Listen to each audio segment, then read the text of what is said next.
Fala galera! Nesse vídeo eu estarei fazendo mais um episódio dessa série de tutoriais.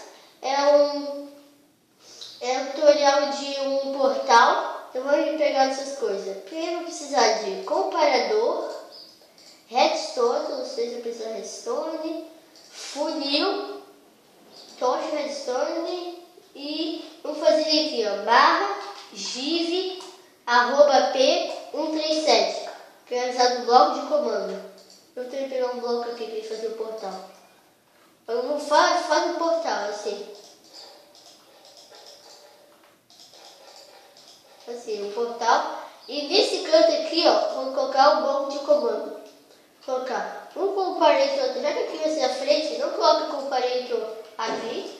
Se for aqui, tem que ser ao contrário, né? Mas eu vou deixar aqui à frente. Sim.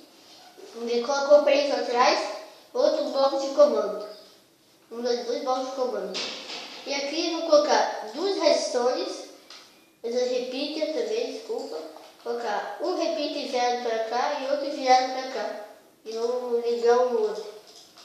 Vou ligar esse aqui, vai ficar assim. E fazer bem rápido assim, vai ficar um loop. Tem que ligar assim, eu ligar esse. E vamos colocar aqui dentro. Test for @p sem dar espaço, tá? Colchete R de raio igual a 2 blocos e fecha o colchete. Então já vai ativar quando eu ver o comparente, já vai ativar quando eu ver ali, quando vir aqui em cima, vai ativar e aqui você pode teleportar. Eu quero ser teleportado para cá mais ou menos, fazer um negócio assim. Assim. Agora é só para clicar F3.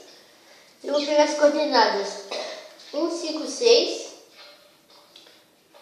No X 156. No Y é 4. E no Z 1249.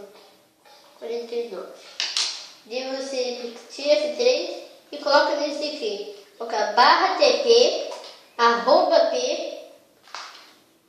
@p e essas coordenadas. Espaço 156 4 1 2 4 9. Concluído. E quando eu vir aqui, você vai se transportar para cá. É bem fácil fazer isso mesmo. Se vocês gostaram, só que se você quiser fazer em servidores, você vai ter que liberar lá os comandos do server para você pegar o modo de comando que você não consegue achar aqui no modo criativo. Se você escrever comando, você não vai conseguir encontrar. Só se tiver Terminates vai conseguir achar. Então é isso, pessoal. Se vocês gostaram, clique em gostei. Se gostaram bastante, adicione os favoritos, que vai ajudar bastante o canal.